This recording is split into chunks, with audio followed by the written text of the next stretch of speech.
everyone. Thank you for joining me for another episode of the Plant Free MD. I'm your host, Dr. Anthony Chaffee, and today I have a very special guest all the way over from Norway, Aleksander Omtvedt, who is going to share his story with us. Aleksander, so very nice to meet you, and thank you for coming on. Yeah, I'm doing good. How about you? How are you doing? I'm doing very well. Yeah, thank you. Thank you for doing this. I appreciate it. Yeah, I've been waiting a long time to meet you, and you're a big role model for me. Oh, well, thanks. I'm glad that my videos are helpful. For people who haven't come across you, can you tell us a bit about yourself and how you came to the carnivore diet? My name is Aleksander. I'm 36 years old. I have a house and wife and children, so I'm getting a new son now in December, so I'm looking forward for that. Nice. I've been working in healthcare like earlier in my profession, and now I have a tourist company taking tourists to like local treasures. But I wanted to talk about the carnivore diet, and I'm a chess player. I've been playing chess my whole life, and I've been playing on a really high level. I feel myself. I'm top 1% in the lead chess. It's like the online, most used online networks web page in the world. Nice. So I'm top there at least. I'm like 2,400 rating there. If you know about the rating system, I haven't really come across it myself. So basically, in chess, it's like really easy. It's like you get the rating. Like if you beat better players, you get high rating, and if you lose, then you get lower rating. So that rating says how good you are. Like very clean cut. So if like one 2,000 player is playing like a 1,900 player, like the 2,000 players should win probably like 7.5 of 10 times maybe. Okay. So if you like 300 rating point more, then you should win like 10 of 10. Okay. Yeah. Very good. Yeah. And so what? Sorry, go on. Yeah, so I wanted to talk about I've been playing chess my whole life. So I've been competing in the Norwegian Championship for 18 times in my life. Not the last 2 years because of Corona, but like the last 2 years now after Corona. So I've been playing in this class 1. It's like you have a class system according to how good you are. So I was playing in this class 1. I've been playing there for 9 years, and I wanted to qualify for the Masters group. The Masters group is like the next highest group in Norway. Like the elite level is like they're just too strong. They're like doing like this more professionally, you can say. What's interesting now is like I have like small children, I have a wife, and I have like a job, so I don't have so much time to play chess like I used to be. But this was the time I made my qualifying, where I've not been doing before, and I think that's because of the carnivore, because then you have like higher concentration, and you're, what can you say, you have a more steady focus level, yes?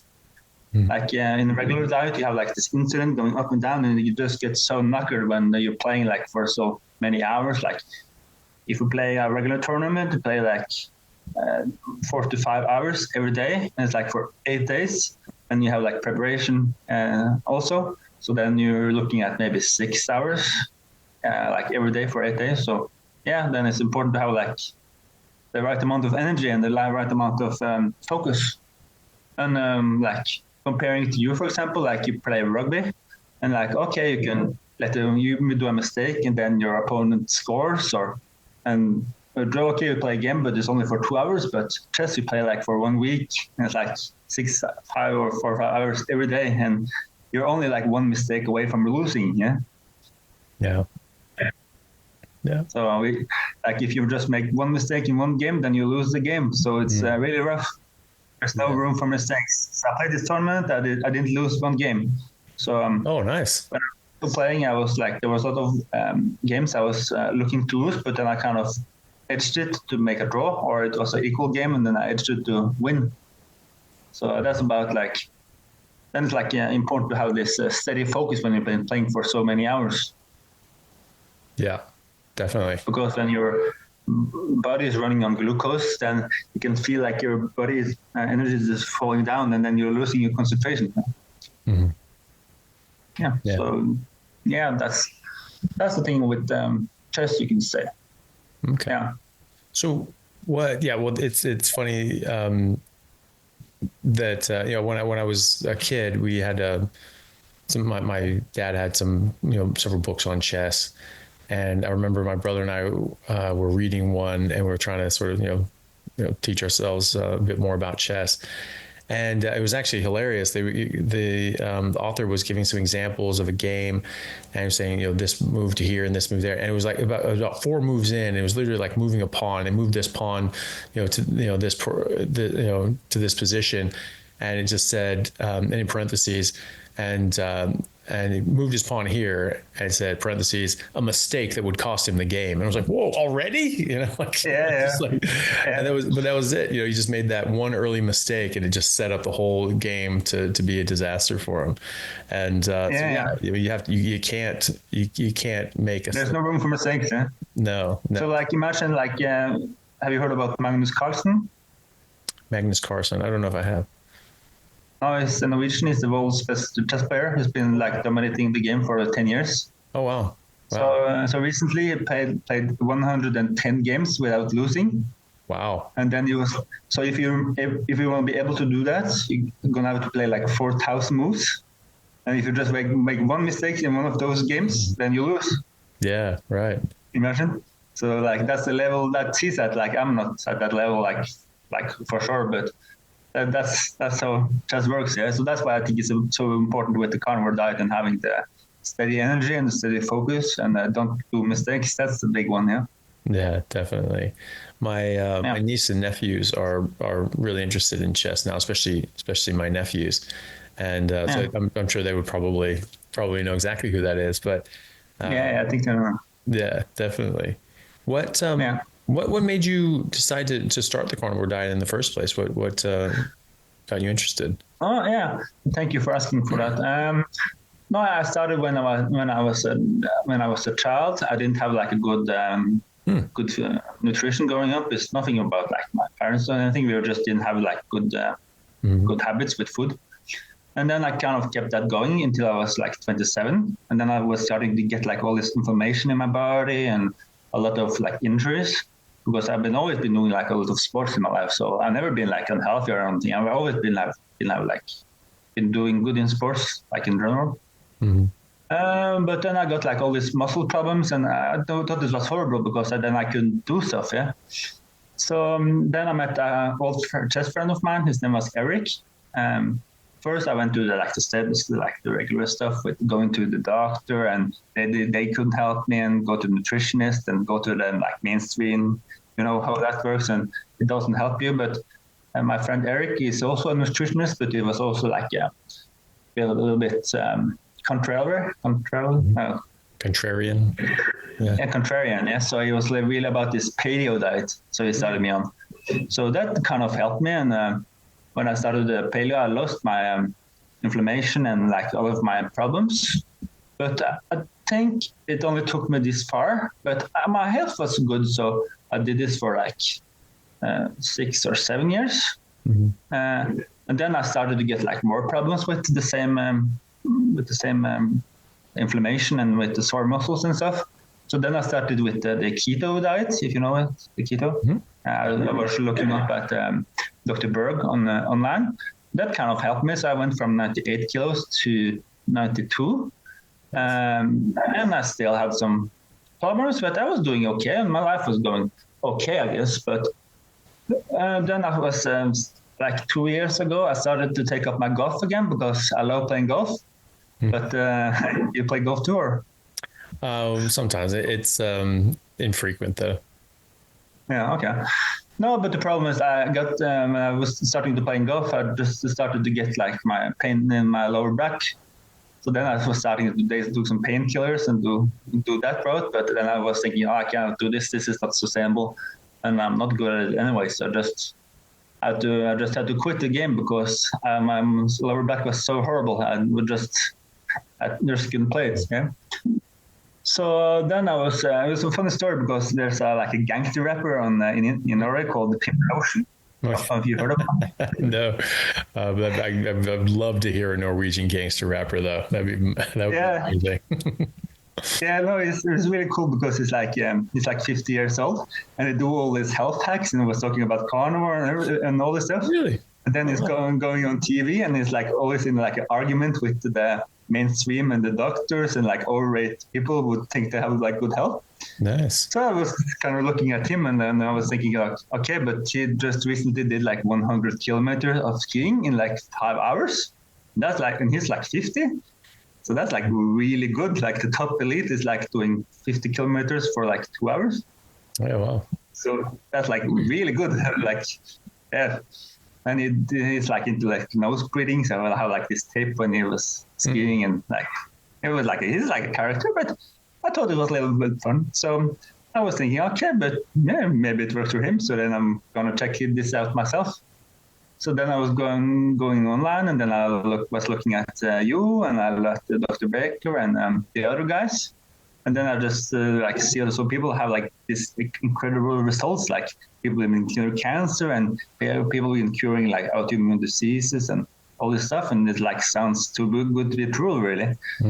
But I was a little bit skeptical, but I was thinking like, hey, why not give it a shot? Man, why not? There's nothing to lose. I'm not that into vegetables anyways. So I remember I was doing this keto, and I was like having like this what can I say? I did this smoothies, like I put this kale and everything in it. And I thought it was like really good, but I didn't feel any effect. So that was strange, because I thought I was going to get this effect, but I didn't get anything, if you know what I mean. And also then I was starting this, and I was thinking, okay, I could just keep this going for like 1 month, and then let's see how it goes. And if I like it, I would do more. So the first thing I realized, like I just like started to lose a little weight like this, you know. As I went from 92 kilos to like 84 in like 3 weeks. Yeah, right. And I was just eating like normal food. It's not like, or I was just eating the carnivore, but yeah, I would just wait and went down straight. And then I've been like on 84 kilos, like since that day. And I've been like ripped, and like, I don't know, like muscles on your body. You just feel like, yeah, you just feel like strong, and you feel like you're sharp, and you have like, feel like higher testosterone. And I also been having like problems with acne, like acne, pimples on my body and different places. But that's is improving, and I've been doing carnivore for like 7 or 8 months now, but it's starting to improve. So it takes some time, yes.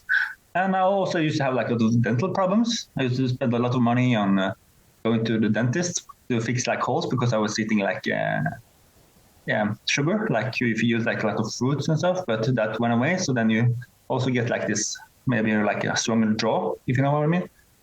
Or like, because you're always eating that steak, so maybe your jaw is getting stronger from eating that juicy meat. So that was it, I guess. So so I'm not having like a story where cured cancer or anything, or I'm like a top athlete, but I use it for chess, and it helps for brain performance. I think that's part of it too. Yes. Yeah, definitely. So when you switched to car, I mean, well, the thing is too, I mean, you did fix your health. I mean, you were having health issues. You had and then you started losing weight. You started improving your health. You got rid of acne. So those are actually all significant health improvements. And then having your brain turn on even more is obviously very good as well. So when did you go full carnivore, and what sort of differences did you see in your chest performance at that point? That's a good question. No, I just feel like you get like, you feel like your brain is on fire, can I say? Like you feel like, okay, if you're just sitting home and relax, okay, but then you're starting to play chess, and then you feel like your brain is just lighting up. You feel like it's like a light ball in your head, and then you're just starting to play, and then just play. But like, I don't know if carnivore is the best if you just want to play like blitz and play like half an hour, because then it's a little bit advantage to have like higher glucose level, or I don't know. But if you're playing like chess tournaments, like for like 1 week, it's so important to have like the concentration and just have the steady energy, because you're only like one mistake away from losing the game, and then that kind of sucks, you know. And like if you just lose like lose one piece in one game, you can like ruin your whole tournament, because there's a lot of people fighting for the top spots. Yes. Yeah. All right. Sorry about that. We're having some internet issues, but looks like we're good now. So, Alexander, so you were saying that when you went carnivore, then you were able to concentrate, you were able to win one of these big tournaments. Did your ranking go up at all when you were switching to carnivore? Did you see like an objective sort of improvement from that regard? Yeah, I did. So, that's what it is. And I feel like it's taking me to like next level. I can like play chess like for like a lot of hours. Like usually I've been playing and then I just feel like the insulin is like crashing. Then you kind of like, you can only play for 2 hours, but I think with carnivore, you can just play as much as you want, probably, without getting too tired. So that's a big advantage, I guess. Yeah, definitely. So at the regular day, maybe it's not that big advantage because you just play like local tournaments for like 1 day, but when you play like the major ones, then you play like for 1 week or 2 weeks maybe, and it's like so many hours, and then you need like the steady energy and like the steady focus. But I also think it's important with like the testosterone levels. When your testosterone levels is going up, then you feel like more competitive and you really want to beat the guy instead of just agreeing to a draw or playing like more like more not so aggressive maybe.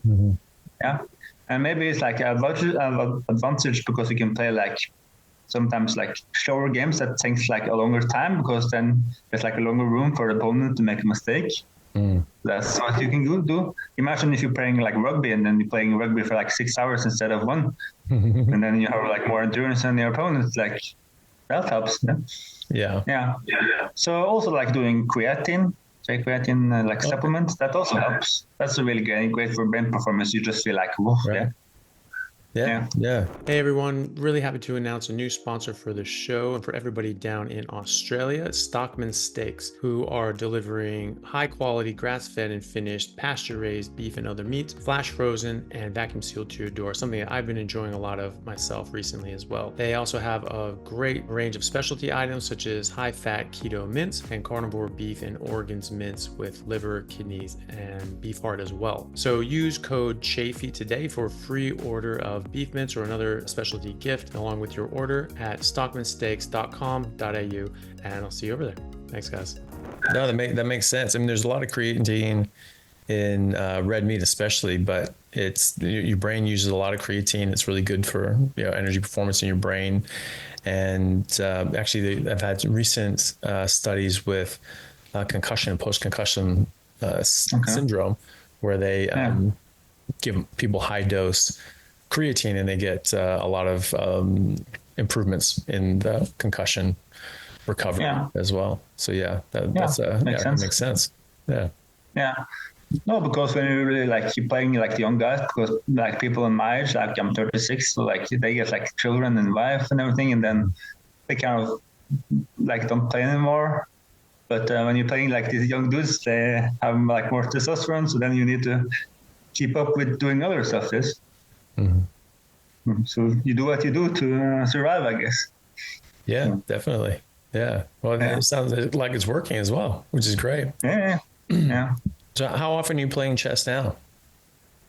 I try to play like a little bit every day, but it's not so often I get to play like okay, if I'm not working and I'm sending my children to kindergarten and my wife is in another room, then I have like total peace, because you need like the concentration, like I said, because what can you say, like you just lose when you do like mistakes or get disturbed. So then you just need like the focus mode. And so when you're playing like in these big tournaments, like you're not allowed to use electronics. That's a big part of it because of the cheating, like because people cheat, and then you're not allowed to talk to other people too.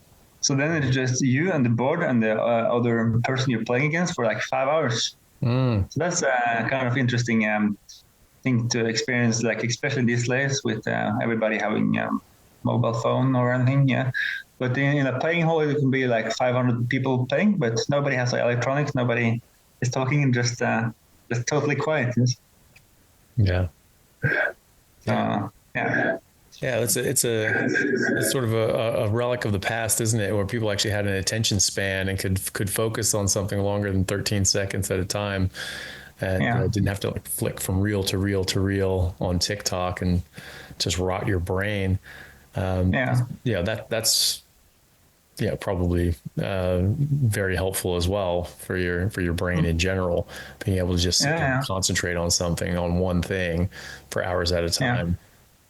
But like now these days, like technology has come so far. So like if you sit on internet, you can just like press like next button, and then you can just get in the new moves all the time. And it's like really easy to get good interest because you can just you can, if you're like the patient, you can train the same patterns all over.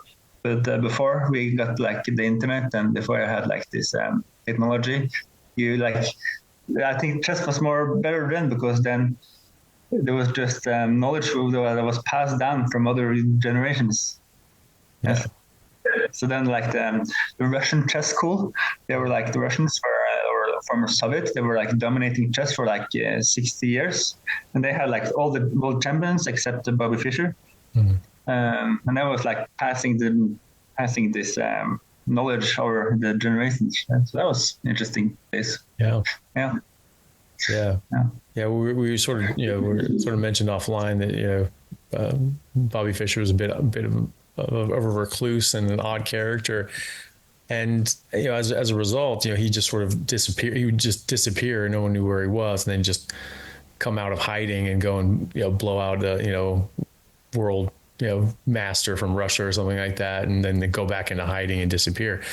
But the Russians were there teaching the next generations and passing on this information. So where was Bobby Fischer like training the next generation of American chess? No, he was like a loner. That's it. Yeah, I think like America's like more like individualistic society, but I think the Russians had like this state program that like if you become a grandmaster, you're kind of set for life, you can say. Right. So. Like they just have like these big groups, and they were like spending a lot of money on this because to show that the West that they were like superior with brain force, and that like chess was like that's always been like an instrument to show how smart you are. And there was like a strange thing in chess, like okay, if you play rugby and I don't know the best player in rugby, but if you ask him, he would say like, I've been training a lot and doing like all this exercises and stuff, but in chess, you're not supposed to train. It's like some strange thing, but I train, I do my best to keep going up the levels, but in chess is like about, I guess it's like some status stuff to be like naturally smart. Mm-hmm. Yeah. But just like, it's like culture stuff now. Yeah. So, now the Indians are getting along. Indian chess players, they're like dominating now. So they're playing like one guy's like playing for them, trying for the big title now these days, and so they're like have like 5 young people is like taking the next level now. So, interesting. I think it would have been nice that have someone who had a particular genius like Bobby Fischer to like try to teach other people like how his brain worked and how he approached things. Otherwise, you study his games and his approaches, but that's not really the same thing as asking him, how do you approach this? How do you think about this? How would you do this? And actually having teaching people, that would sort of be nice. But I guess that's why. America doesn't have as many grandmasters as Russia and the USSR. Well, the thing is, like America is one of the top world now in like these days because you have like one rich billionaire called Rex Sinquefield, and he like has kind of bought all the best players, you can say. Okay. Like other players like Fabiano Caruana, for example, is like top 4. He's like formerly from Italia, but now we like moved to America, so we can like represent America. So you have like all the best players, but they're not like original Americans, you can say. Right. Yeah. Are you training up new Americans or just doing their own thing? Well, I think there's a steady flow of players because it's so easy to get good these days with all the technology, and we're just using like these different programs and but so I think in chess, like you can get to a certain level, and then it's like, I think it's more about genetics more than anything, like how good you can really become. Like there are many people who train just as hard as Lionel Messi or Ronaldo or I don't know, the best rugby player, but there's only one Messi and one Ronaldo. But I think it's more like about genetics than anything. Yeah. Like everybody can work hard, everybody can have like this right program next to them, and everybody can have that. But it's just about the talent, I think. Yeah. So there's like an analogy, just like you have a car, and you can like do a lot of stuff with your car, like fix the tires, maybe like make it more aerodynamic, do a lot of stuff. But the engine is the engine, you know. So you can only get this far with the engine you got. Yeah. Yeah. But I'd like to see how good you can become. And I think that's value in itself. Like you can do a lot of sports and be like okay, or you can just try to be really good in one thing. It's like try to push it as hard as you can for that. Yeah. But anyways, I accept the chess in like my life. I have this tourist company like I told you about. Mm-hmm. So then I'm taking tourists every day to the mountains. Mm-hmm. And then it's important to have like this. Have like good health in your body and don't have pain and don't have like inflammation, because when you're walking like 10 kilometers or 15 kilometers every day for 4 times a week, that's like a lot of pressure on your body, especially when you're getting older. So so that helps definitely. At least it helps with like the pain and inflammation. Yeah, good. So you're finding that since you went carnivore, it's easier to do that now too. Yeah, much easier, much like 2 different roles, I think. So, yeah. So but it's like funny when you tell people about this carnivore, but people just look at you like you're a ghost. People just look at you and think you're weird or something. Well, I think you guys have a bit of an advantage because you've got the Nordic background. You can just say, I'm on the Viking diet. Don't even call it the carnivore diet. It's called the Viking diet. You're like, I'm on the Viking diet and just eating just meat and fish. Like that's it. Diet. Yeah, absolutely. We'll get on that. Yeah. And I think in Norway, like we're in countries that's really up north, and it's like winters can get really rough here. Mm-hmm. So it's like only like 4% of the country you can have like agriculture. Yeah. So from the history, it's like not been easy to live here, and that's why we are not so many people, because you don't have like this access to energy. So then I think like people who are from Norway are usually like really strong and have like good genetics. Yeah. Like we have like Haaland, if you know him, like the best football player, and Ødegaard, and we have Norway is like the country in the world who has the most amount of Olympic gold medals in the winter sports. You imagine that? Yeah, the most medals in winter sports. Yeah, wow. Yeah. Nice. So we're dominating everything that got something to do with skiing. Yeah, nice. So we get like at least like 15 gold medals like every winter or every winter Olympics. So I think that's like about maybe more about the carnivore diet and about what can you say, like the way we were living here. Like we used to living in rough areas, and we didn't have like access to the agriculture, so then we had to live off the meat of the land, for example. So yeah, and also like you've been telling about, it's like the last ice age, for example, and it was definitely like a lot of ice here, and like in the winter it's like 3 or 4 months with pretty cold and bad weather, especially like other places in Norway. So yeah, definitely. I mean, that's the thing. If you can't grow crops and there's nothing really to forage, what's left for you? It's meat, and that's why it's a bit funny then when people say that you can't just. It's not sustainable to live on meat. It's like, well, we've been doing it for millions of years, so I don't know where you're getting that from. And there are people alive right now, entire civilizations that do that right now because they live in those extreme conditions. For one, like the Inuit and people in northern parts of the world in the Arctic Circle. Obviously, in Western countries, you can get food shipped in, but there's still people living a bit more in a more traditional manner. And I think in Finland, they've got like native. Reindeer herders and things like that. In Siberia, they have the native Nanette, who are caribou herders. Actually, had a buddy of mine I played rugby with. he was on the show called Last Man Standing, and they had took all these athletes like from America and England, and they just went to all these. It was with National Geographic and the BBC. It was a really cool project. They went to all these cool different areas, and into Africa and Papua New Guinea, and they went to the Siberia, to the Nanette. They went to Tibet. They did all these sorts of things, and they competed in the athletic endeavor of that local tribe or region, and they were actually with the I believe it was the Nanette in Siberia, and these massive herds of caribou, like thousands of head, and they were running all around them.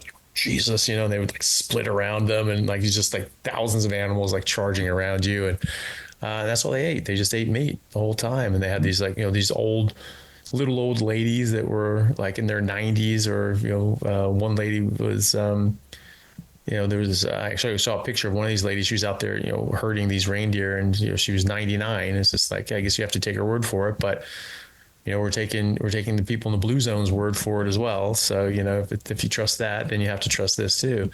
And she's still out there working, just doing her thing at 99. And wow.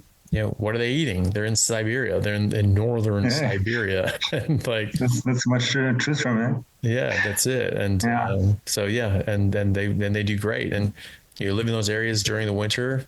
If you can't survive on meat, then especially before agriculture, when we're storing grain, then what else are you going to do? During an ice age in the Arctic Circle, that's it. Of course. Yeah. But I have like a dream. Like I'm into fasting. If you know about fasting, I've been doing like for one day fasting, or like 3 or 4 days, like to get like the autophagy and like the regeneration of stem cells. And about this. I don't know. I think you're a little bit skeptic to Oh, no. fasting, or? No. As far as the regeneration of autophagy and stem cells, things like that, from what I can find, it's mostly due to getting your insulin down. And so if you're ketogenic, like a carnivore diet would be, then your insulin will come down, and you'll kick off autophagy and stem cell production as well. So you get a lot of those benefits already, and in fact, you might get the exact same amount. It's there are a lot of studies on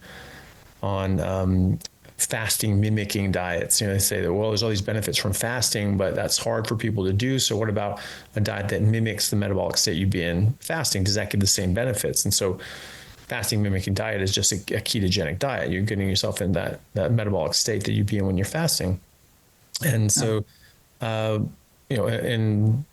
the ones that I've found, and obviously I haven't read every study, but the ones looking on fasting mimicking diet, comparing that to the benefits you get from fasting, they've all found the same benefits from. I guess we get the same benefits for doing the carnivore, or just having like a regular standard American diet, maybe. No, from being in ketosis, so on a ketogenic diet, you get the same benefits as fasting. Yeah. Okay. But no, you definitely don't get that from a standard diet. Yeah. No. Yeah. And you wouldn't. Yeah, but anyways, like I have a dream. So if I've been looking at myself like not been eating like food for like 4 days, and then I want to be like have a rifle and go to the forest and look for something to kill, because then it's like you haven't been eating for all these days, and just imagine you feel like so sharp and like so. Like feel so alive, you feel like you're an animal, and then it's just your animal. Like who is gonna live? Who's gonna who's gonna die? Like we are living this safe places, in there's no problems. Everybody has okay lives. So I think it's a nice idea, at least, to have like to put your body in like some kind of risk. Maybe it sounds stupid, but I think it's like interesting idea, at least. Like not eat for like many days, and then you go out to hunt. Yeah. So you're into hunting, or? I want to start going. I haven't really gone hunting much. I had some friends that were really into hunting, and I wanted to go out with them, but I just haven't sort of made it out. Everything's just a bit busy. I don't know the rules of hunting in Australia. I think you have to.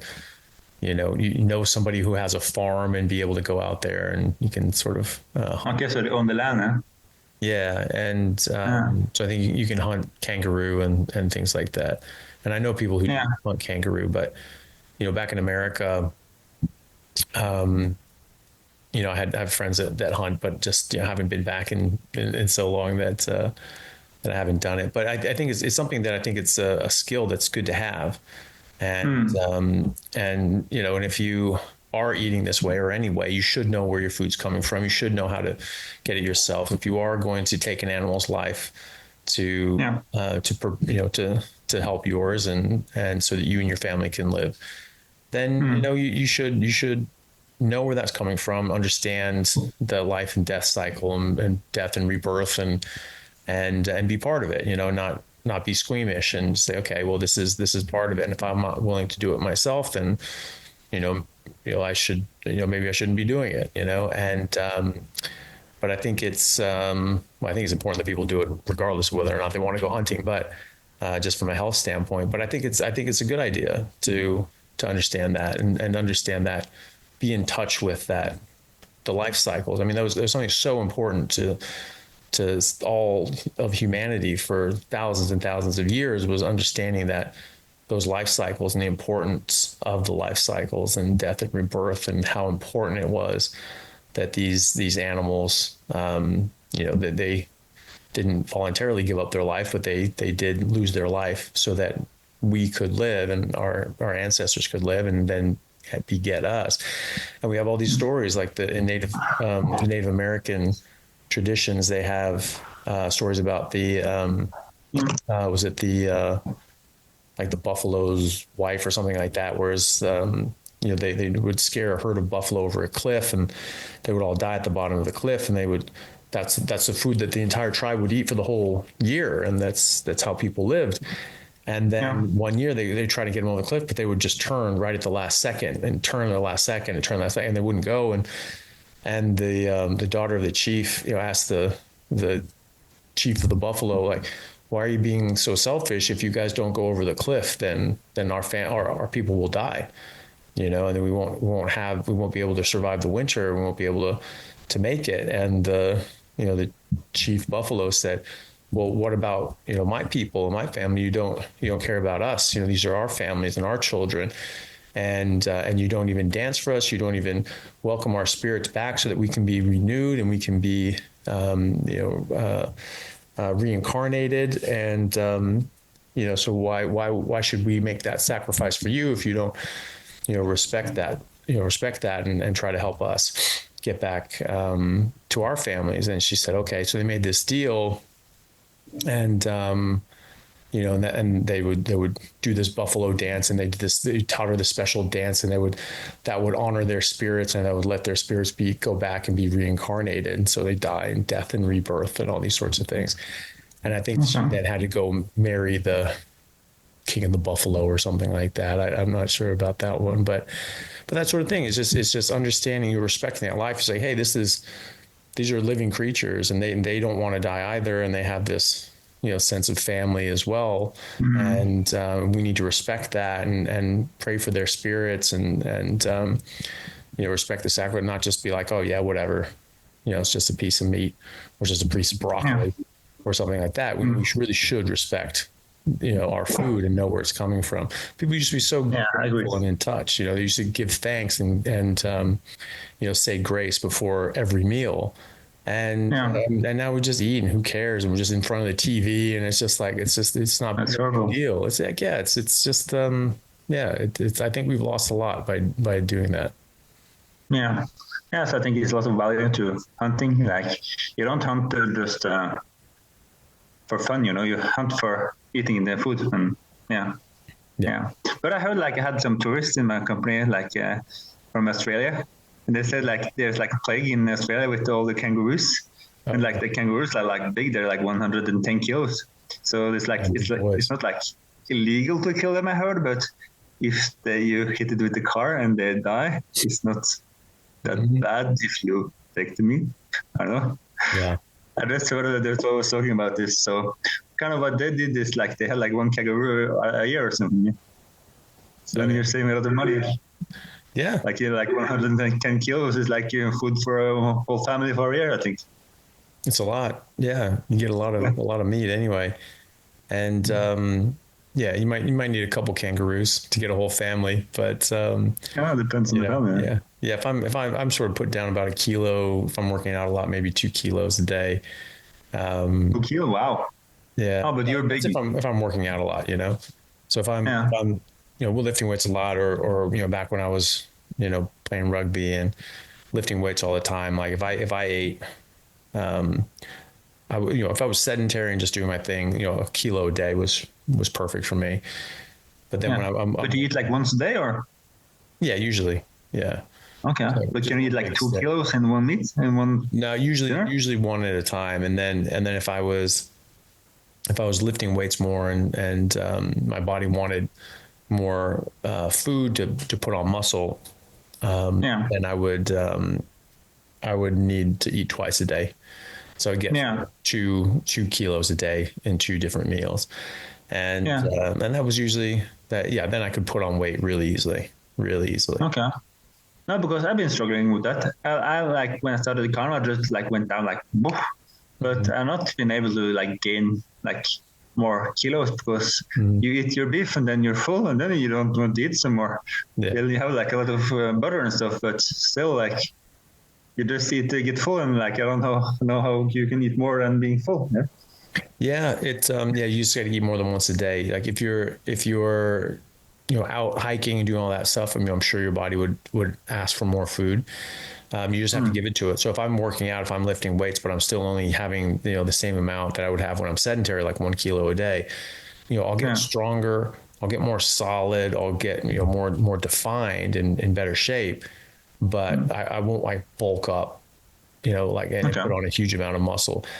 You do have to eat, you have to get that food in you. And so I typically will, you still just listen to your hunger signals. You don't have to force feed yourself or anything.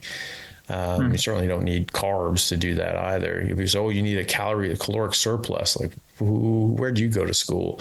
Surplus means excess to demand. It's a surplus. You don't need it. Yeah.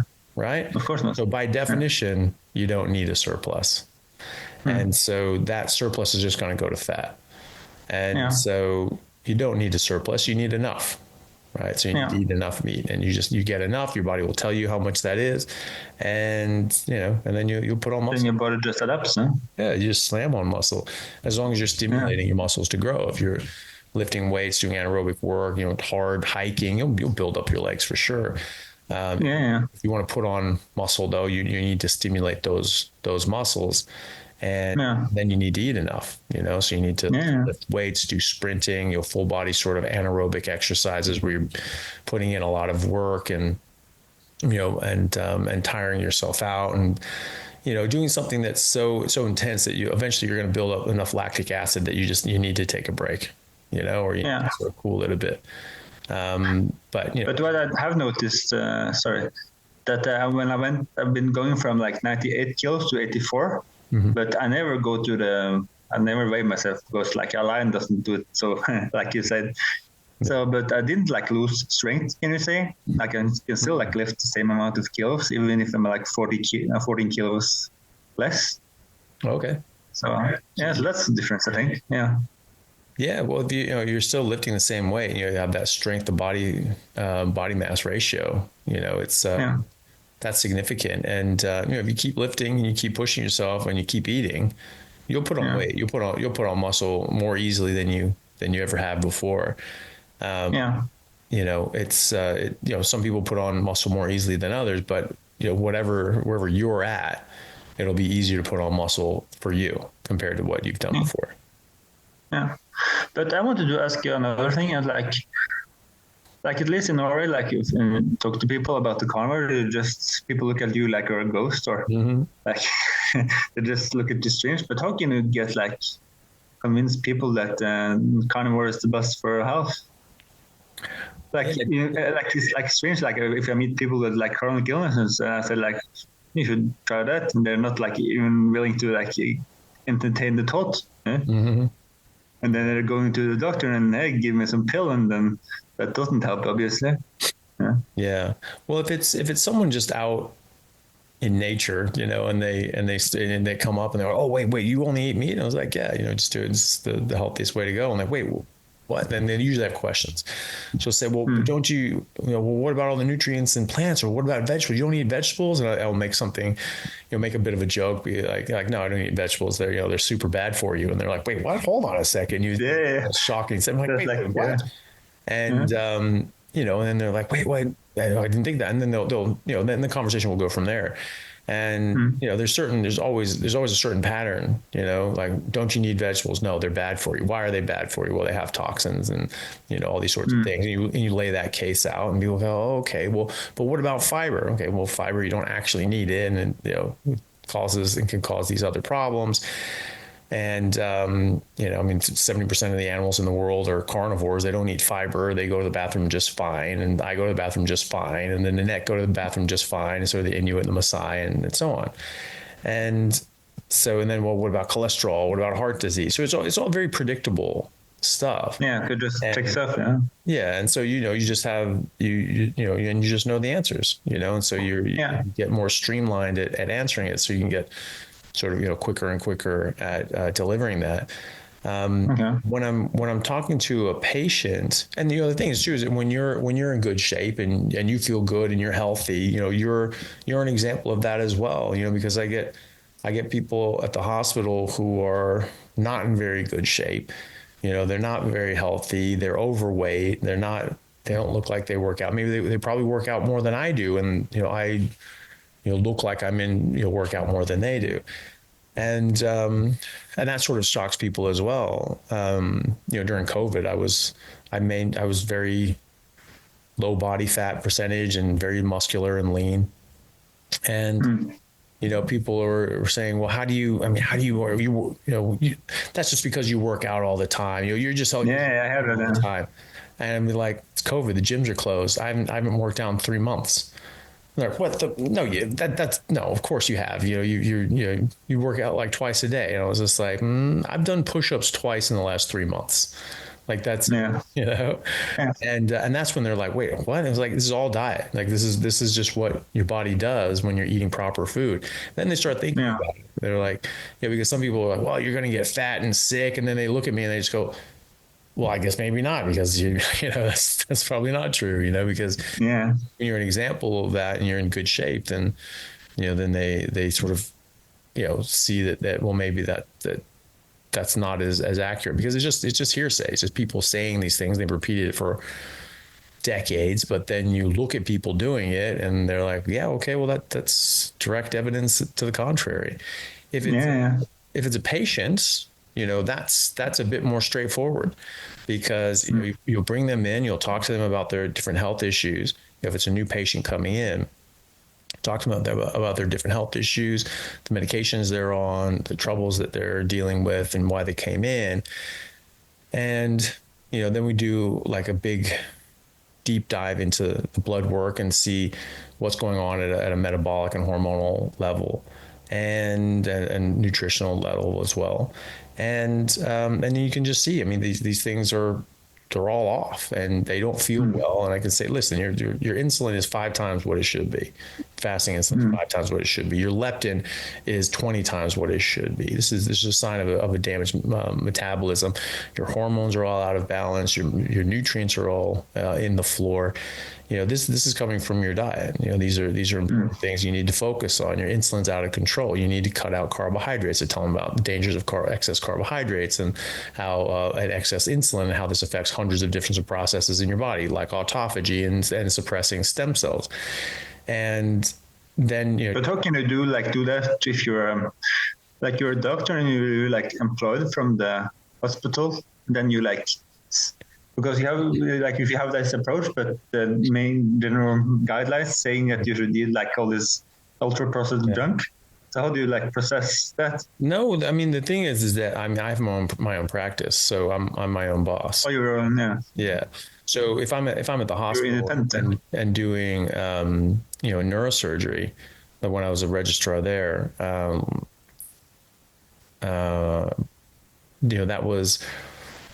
that was a bit more difficult, because yes, there's if talk to them in that capacity, then that looks like, the department or the hospital is giving that advice. So anytime I would do that, I would try to do it. I would just come in on my own time, and I would talk to them and say, look, this is my personal opinion on these things. This isn't coming from the department or the hospital, but you have this issue, and like, here are all these studies that show benefits to changing your diet to a ketogenic, sort of approach, and that can help you. So, I think it would be worthwhile for you to look into that yourself. So that's the sort of thing that I've done in the past. But it's that's a bit different because I'm just a member on a team there, and if the person in charge is just like, yeah, I don't want you to make those recommendations, I have to respect that. If it's someone who's been diagnosed with cancer and I know that there's something that can help them, it's not, I don't think that's ethical or moral for me to just not say anything. I mean, that's sort of akin to the people in Nazi Germany saying, well, I was just following orders. I was told to do this, I had to do it. People died as a result of that. And so, I wouldn't be able to sleep at night if I didn't tell these people that. And so I would go and, on my own time, be like, hey, look, this is my own time. Here's some resources, here's some papers, look into this yourself and see if that's something that might help you. And, and you can do this with all the different treatments. It's not an either or. Just do this along with that. And it's just an extra arrow in your quiver, and, but yeah, I mean, I can't not tell somebody with cancer that there's more that they can do, because they ask me directly, say, well, is there anything that I can do? What can I do? Is anything I can do? And, to help this, and oncologists and other people go, well, no, just go to your chemo and do that, and just, do the treatments, and that's it. There's nothing else you can do. It doesn't matter what you eat or drink, and, go party, have, drink and do drugs or whatever. It doesn't matter. Of course it matters. It matters hugely. If you're drinking all the time, you're just not going to be as healthy. You're not going to do as well, period. I mean, it doesn't matter what you're doing. Yeah. And so, and it's really defeating for them, because they're asking to be able to be a part of their treatment, and there's something that have some sort of control in their life, and they feel very much out of control when they get a diagnosis like that, and they and so they're asking, what can I do? How can I have a part in this? And you're just saying, no, there's nothing you can do. And they're like, I guess there's nothing I can do, and their heads always drop. And so I would say, it was like, well, of course there's something you can do. Just being as healthy as you can, eating the healthiest that you can, your body's going to work better, your immune system's going to work better, and you're going to be able to deal with the chemo and this issue better. And it may not cure you, but it can absolutely help. And you might as well, because like when you're dealing with something like aggressive cancers, like glioblastoma, like there's nothing. You just got to throw the kitchen sink at it, and just, of course, just throw everything at it and see what sticks. And so, I think that it's important to say that sort of thing. So, getting people, when you see people in clinic and in practice, and they're unwell and they need help, it's a very highly motivated patient population. You make that argument, and you show them the evidence behind what you're talking about. You show them studies, and you tell them, show them the physiology and how this works and why it works. Then it's you get a very highly motivated population. They're just like, right, yep, that's what I'm doing. Okay. And they get into it, and then they start seeing all these benefits, and they're like, yeah, absolutely, I never want to stop. I mean, I have cancer patients right now who come in just for the ketogenic metabolic therapy side of things. I help optimize their health, and so that they can be as healthy as they can dealing with this major issue.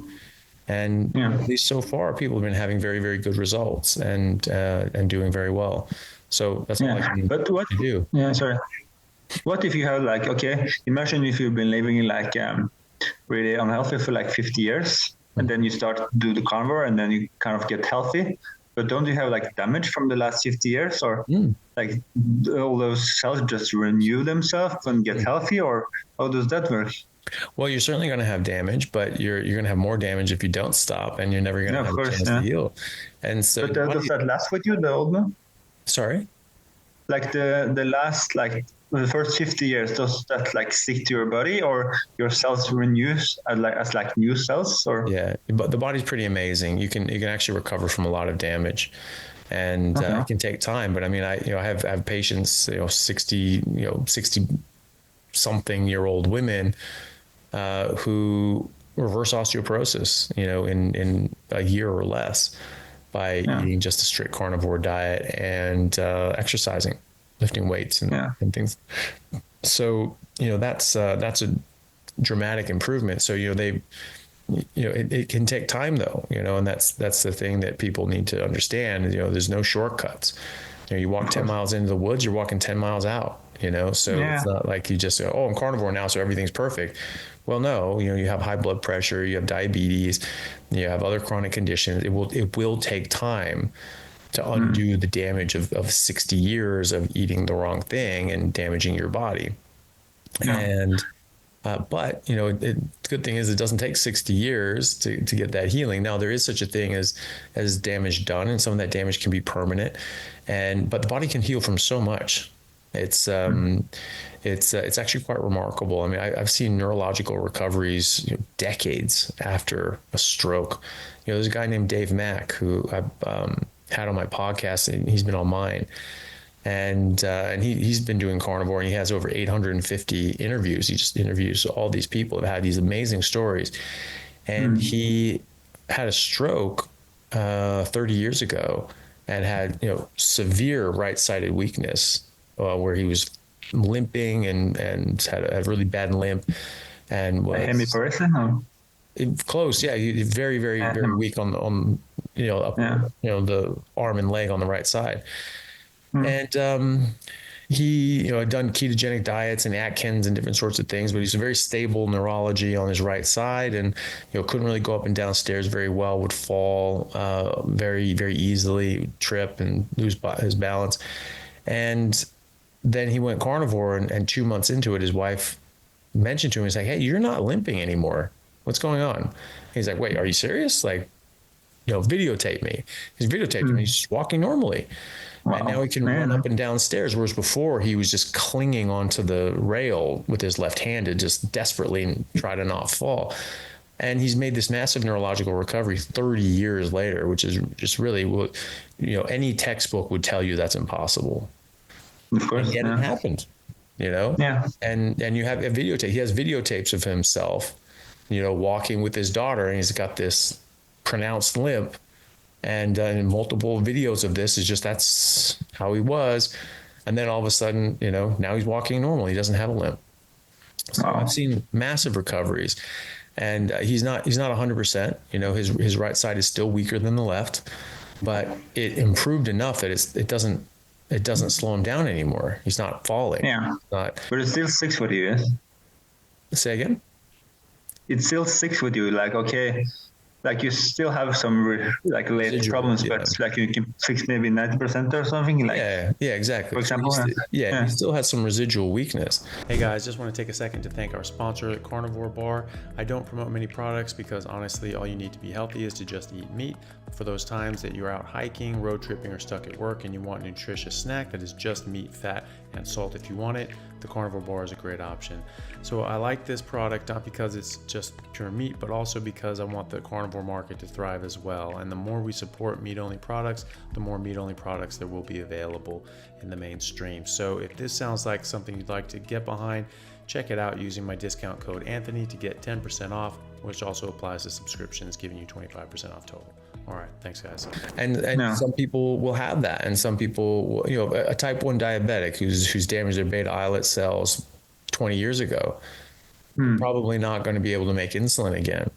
But there are people in the honeymoon period where they first get diagnosed with type 1 diabetes, and then they go on it, and they can actually, before those cells are fully dead yet, they can actually pull back from the brink And I actually have a patient that has just done that. She was, she went to the hospital with diabetic ketoacidosis 2 months ago, and, was very sick. When she got released from the hospital, her husband, who was a patient of mine, brought her in and wanted to get like a whole battery of tests done and go into this and, think about doing carnivore. And I was like, look, I think that's a good idea. We're already seeing, reports of people that are able to reverse their type 1 diabetes if they catch it early enough, and you're a week out from it. So, let's just get on this. And so she did, and she went fully ketogenic, mostly carnivore. Sometimes she had a bit of a slip here, had some, nuts or something like that. And it would actually just completely mess up her blood sugar. And it had it was linked to a monitor on both of their phones. So all of a sudden he'd be at work and sees her blood sugar spikes up to 17. He's just like, hey, what are you eating? What are you doing? Like getting on her. And so, she did this and she started feeling a lot better. I mean, at first her blood sugar was all over the place. She was using all sorts of different doses of insulin, and then she had to go, and she would go too low, and then she'd have to eat a bunch of sugar and drink sodas to get it back up, and then more insulin, and it was just playing that stupid game. And and then she just went on a ketogenic carnivore diet, and that just leveled right off. And so she would just take a very predictable amount of insulin. And then it was getting more and more controlled. She didn't need as much insulin anymore to use to get the same result. And so she was like, well, how do we check if this is working? I'm like, okay, well, we check your C-peptide, which is molecule. So insulin comes together with C-peptide, and then when it gets released, it breaks off. So you have insulin and C-peptide. But if you just inject insulin, you're only getting the insulin, so you won't get C-peptide. So you test the insulin, but you also test the C-peptide. So she had normal levels of insulin, but she also had a bit of C-peptide. Okay, so her body is making insulin still. It's at the lower edge of normal, but it was still there. And so we just kept going. And then I saw her a month later. Now she's off all insulin, and she has perfect blood sugar control, and her insulin is actually perfect. And she has C-peptide, and she has more C-peptide now. Now she's up in the middle of the range instead of the bottom end of the range. So she's making insulin again. Her body has recovered. And, as long as she keeps eating the way that she's eating, she will probably be fine and be able to live normally. So, certain things you can catch early enough. If somebody has a developmental issue like autism, and you catch it while they're a child and adolescent, when the brain is still growing and developing, you can actually catch up on a lot of things. And it may not be exactly as it were if you were eating, exactly the way that you should be biologically, and didn't have any sort of insults or injuries or anything like that, or chemical exposures that may have precipitated this. But it can help, and it can help the brain sort of develop more appropriately. And the younger you get somebody with autism or another developmental issue, the better you're going to get. Like if you have crooked teeth and a small jaw or something like that, and you get them eating properly, like your facial bone structure will start actually growing in a more normal fashion. Yeah, and so, I felt that myself. Yeah, and if you're an adult, these things are solid. Now you're going to change your physical appearance because you're going to get cutaneous inflammation and fat and things like that, alpha there. So your face is going to trim up, and you're going to get more sort of a chiseled sort of appearance. But when you're developing, your bone structure will start to change and improve. So and then if you have an adult who has autism or a developmental issue, they're going to get improvements, but it may not be that they can undo all of that. And if someone has a severe learning disability, I know I have patients that have children with severe learning disabilities. Like dyslexia, or? No, like autism, or maybe like a brain injury, like a traumatic brain injury, from like an accident or something like that as a child. And like a car accident or something like that, and or some brain injury of some other description, and they will be the way they've been for a long time, and then all of a sudden they change their diet, and there's, it's not going to all of a sudden undo all of that damage, but you get these very positive improvements. Sometimes things calm down, they're a bit more settled, they understand things a bit better, they're able to communicate a little better. One patient's daughter was completely nonverbal, hadn't spoken in years since the accident, and all of a sudden she's sort of making sort of grunting noises and trying, sort of, you see like she's appearing to try to speak and try to communicate, even though it's not really fully formed. There's still that attempt, and there hasn't been an attempt in years, so things like that, you can still see improvements, even though they it may not be as much as you would want. So there's definitely there's definitely a thing called damage done, and you can only undo a certain amount, but some people can undo a lot, and sometimes that healing can be very significant. And so it's just a matter of seeing what happens and how you do. Yeah. That's a good answer. Yeah. But it can improve everybody. I mean, there's never a bad time to stop eating poison, right?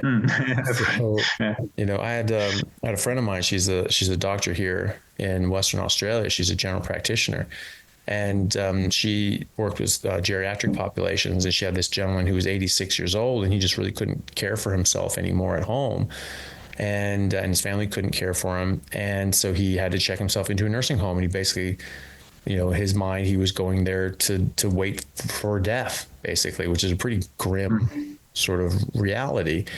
And then he came across a carnivore diet, and just a sort of a last ditch effort to improve his life and to get some independence back, he went on it, and within 3 months he was back living at home independently. Wow. Was working out 3 days a week, swimming twice a week, and he was off all medications. Really? So massive improvement. And that was at 86.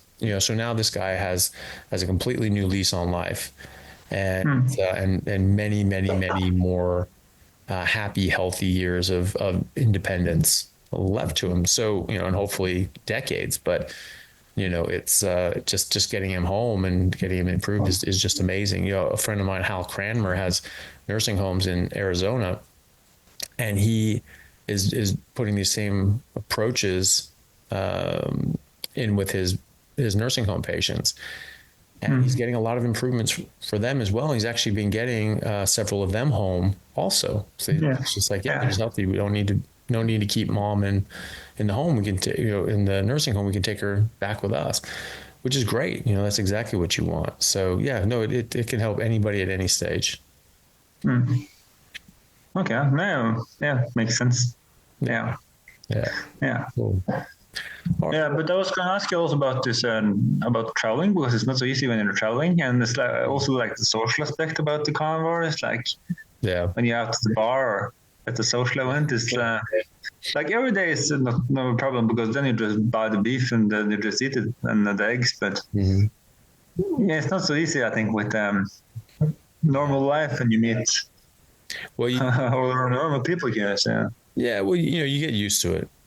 I never drank during the rugby season. Well, I stopped drinking during the rugby season, when I was 21, and I just felt so much better doing that. I played so much better that, I was just like, you just can't do this. And so I just didn't drink during the rugby season, and just everyone got used to it. I'd still go to the bar, still hang out. I was just drinking water. I was still, after the initial awkwardness of it, I got used to it, and I actually preferred being out sober, because I could actually think, I could actually have conversations, remember conversations. I could drive home. I wasn't spending hundreds of dollars, boozing and doing all that sort of stuff, which, was a bit of a waste of money anyway. And, even if I didn't drink for months or even years, I would still have a very high tolerance. It would still take 15 to 20 drinks just to get me, drunk. And, don't you lose your tolerance, or? Sorry? don't you lose the tolerance if you never drink? Like, then you need like less dosages to get high, or get. You should. Yeah, it'd be nice if I did, but no. It didn't. It wasn't that I had a tolerance because I, built it up from drinking so much. It's just my body just burns this stuff up really quickly, and so it just doesn't affect me very much. And so, I would have to drink a lot, and I hated that too because it was just I knew it was causing so much damage to my body. Other people would have like 4 or 5 drinks and just having a great time. Like I'd need 14, to get to that same level. And but you're big, I think so. Yeah, just poisoning myself. And I'm just a big guy and my good liver, I guess, and so it would take a lot. It would cost a lot. I knew it was damaging my body, and that bugged the hell out of me. And so it was actually nice when I stopped drinking during the rugby season and could go out. And when I got used to it, it was weird at first, but after a few times going out, I actually preferred it. And it was great. And I still had the same amount of fun. The main thing about getting drunk is that you get disinhibited and you just sort of let loose and cool out and you have a good time and say stupid things and make dumb jokes and just enjoy yourself. And then all of a sudden being in that environment around other people in that spirit, I could do it too. I was just there having fun, and there wasn't a problem. Traveling, there's always, unless you go to a vegan restaurant, there's always meat on the menu. You can always get something. You can even just go to McDonald's and get the burger patties. They do it in a panini press. They don't use seed oils or anything like that. Burger King, they flame grill it. So, you could do that in a pinch, it's not ideal, but it's better than nothing. And, or like a regular plate and just eat the meat. Maybe, that's it. That's exactly it. So there's always something, and so you order the fish, you order the chicken, you order the beef, you order whatever, and you just eat that and you just forget the side. So, I travel a lot and, I don't really have a problem. It's really about, if you're determined to do this, because this is just how you feel the best, and you don't want any of that stuff in your body, you work around it. It's like, it's like anything else. Like if you have a good reason why not to do something, you'll figure out, how to do it. Really. But have you seen Game of Thrones? Yeah.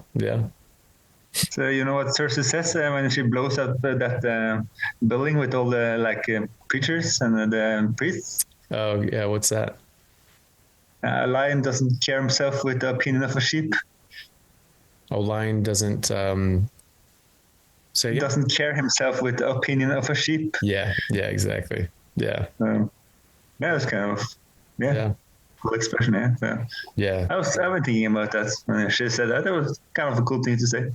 Yeah. Like the Lannisters always used to say that, like they have different posts during the series about this, and they used to say it. So because everybody hated them. Yeah. No, it's a pretty hard line. That's the thing. If you have a good reason why you're doing something, and you have, then you'll just do it. It's not that big a deal. And, if I'm on a plane and, sometimes I'm on these planes for 15 hours, 16 hours, and that's just in the plane, in the air. But, they won't have any meals that I really want. Maybe I could pick out a couple pieces of meat, but it almost just doesn't seem worth it because then I've got this just tray in front of me and I'm not eating any of it. It's just sort of a waste. It's just like, I'm just not going to eat it. I would rather not eat anything than eat garbage that's bad for me. Yeah. And fasting is not bad anyway, so. No, it's not. We're of course we're used to doing it. We don't have to eat multiple times a day. We go days without eating and do just fine. And eventually it'll be too much. But if you don't have anything good to eat, don't eat. If you're actually in a famine and you're starving, and you don't have access to good quality meat, fine. Any port in a storm for survival. But if you're just on a plane somewhere, you're just like, okay, well, I don't have anything to eat today. Fine, you're not starving. Just get something tomorrow. Okay, you're gonna be here for 2 days. You can find a McDonald's. You can get something here or there, and go to Safeway and just eat a raw steak as long as it's not contaminated. It's like I've done that. That's something that I've done. It's just like, or get a ham, like a salt cured ham, and just eat that. I went camping. I just bought a big ass ham and a chunk of butter, and that's what I ate. I had a big slice of butter with a big chunk of ham, and I would just eat these, these ham and butter, hand. But ham is like a pork, isn't it? It is, yeah. It's like a pork leg, and it has fat on it. It's otherwise pretty lean. But isn't like ham like a worse piece of meat than the rest, or? Yeah, well, it depends. If you have autoimmune issue, you probably avoid pork and things like that. But it depends on what it's fed. If it's fed a bunch of like corn and soy, that's not ideal. But it's not. It's still meat. It's better than eating spinach. And so, so the thing is like even if you don't have your perfect ideal meal, you have options, so like I was out in the middle of the bush in Australia camping, and I had a whole bunch of meat in a cooler, and I'd cut up steaks, and then I'd put them on a skewer and just roast them over the fire like marshmallows. It was amazing. And then I ran out of that, and so I was like going to the store, and they didn't really have the sort of the beef that I wanted, but they had these big ham legs. I'm like, done. Grab a big ham and a chunk of butter, and cut off big chunks of this stuff, and that's what I ate for a few days, and it's fine. You figure it out. But doesn't it get heavy, like if you're hiking for like 5 days, because you have to carry all the meat? Or? No, it's it's very nutrient dense. I mean, obviously you're getting like a bunch of rice that you add water to, that's pretty easy. But, if you're getting like, I wasn't just backpacking. I was out with my car. And so I was camping. Okay, yeah, that's a difference. So I could leave that stuff in the cooler, and then I would go out and I'd do different hikes and all that sort of stuff, and go out in nature. Yeah. But if you're gonna go backpacking, what you want to make is pemmican, because pemmican is what the Native Americans ate, and they would dry meat from the buffalo, the American buffalo, bison, and they dry it out and they'd crush it up with big stones and powder it, and then they'd render all the fat, because they actually do have a lot of fat on the outside, the subcutaneous fat, and they have intra-abdominal fat. It's just they don't have intramuscular fat because they're actually healthy animals. Intramuscular fat is unhealthy. That's called myosteatosis, and it's a pathological sign of metabolic ill health. And so you don't want that, right, as an animal. So these wild animals actually do have a lot of fat. It's just the subcutaneous fat and the intra-abdominal fat. And so you take all that fat, you render it down, and you take that rendered fat, like that tallow, and you mix it in with the ground up dried beef or buffalo or whatever. And at a 50-50 mix, weight of tallow and dried meat.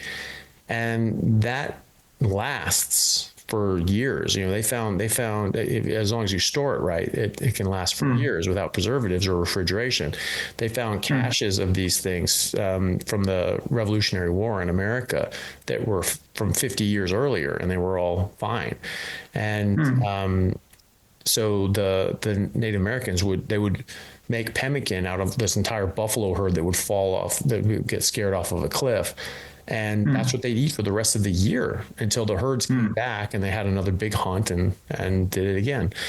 And so you can take this stuff out. It's actually extremely nutritious. It's perfect nutrition. It's 2 grams of fat to 1 gram of protein. So it's very rich in fat. It's a very good fat content and fat ratio. And it has, for 3/4 of a pound, if I remember when I calculated this out correctly, 3/4 of a pound is about 2,000 calories of perfect nutrition, right? So that's nice. Yeah. Let's pretend that you need 2,000 calories a day, which some people do, some people don't. If you're out camping or backpacking, 10 pounds of pack weight is 14 days of perfect nutrition. 2,000 calories a day. So it's actually pretty great. So if you're, that's definitely the biggest bang for your buck. It's going to be the best nutrition that you'll ever be able to get. Best energy, best nutrition. You know, fat is much more energy dense.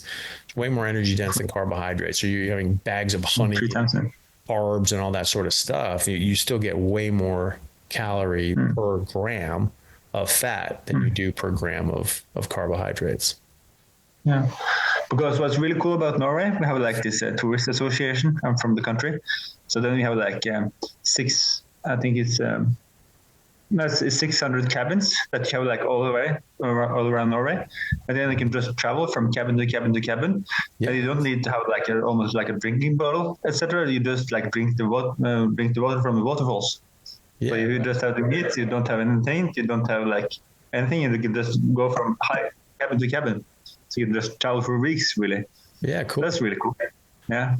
So but it's like, it's like, what can I say? Like, it's smart to have a tent, but I don't think you really need it. But at least if you're traveling in the summer. So. Yeah. So are these cabins like just available for anybody to stay at, or do you have to book them and reserve them, or how does that work? Like yes and no. Like you can book them, like the cabins outside the capital, for example, is like almost full. But if you travel like inside the country, you just travel from place to place. It's really, really cool. Like we have like 6,000 hikes in Norway, like different trails. You can just follow the trails, and then you can go to the cabin to cabin to cabin.